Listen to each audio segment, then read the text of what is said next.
Caroline Levitt, claiming that that one big beautiful bill is actually going to strengthen Medicaid. This is S3. So this bill strengthens Medicaid. It will protect those benefits that hardworking Americans need, and that's why the president wants this bill to pass. The senator was wrong. The president put out a Truth Social post addressing it, and then the senator announced he's no longer running for office anymore. So I think that case has been closed, and the White House is continuing to focus on getting this legislation to the president's desk for his signature.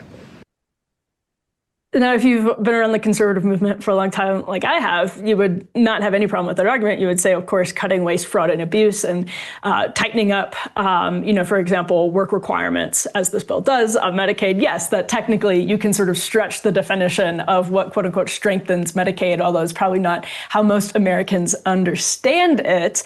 And Elon Musk now, sort of from the right of Trump, is threatening to create a new third party. This is F4. We can put it on the screen. This is playing out literally as we're speaking. Batya, Musk is posting, this one says, if this insane spending bill passes, the America Party will be formed the next day. Our country needs an alternative to the Democrat-Republican uniparty so that the people actually have a voice.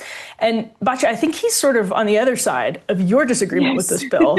But both of those disagreements speak to the problem that Republicans find themselves in right now with this bill. So let's start with what's happening in terms of like austerity and trying to find cuts to keep Ron Johnson and Chip Roy happy, for example, while also keeping Susan Collins and Josh Hawley happy from the sort of moderate and populist side. What's your takeaway from the cuts that Republicans are about to pass here?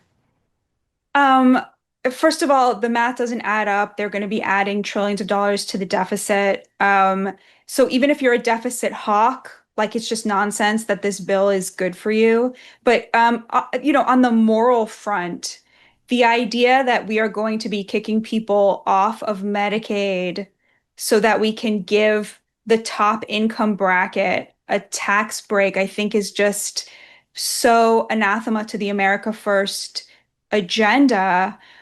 They do this little sleight of hand where they act like if we don't pass this bill, there will be a tax increase for working class and middle class Americans, as if you couldn't separate out the tax cuts for middle class and working class Americans from tax cuts for the top income bracket. I just find it godless and morally offensive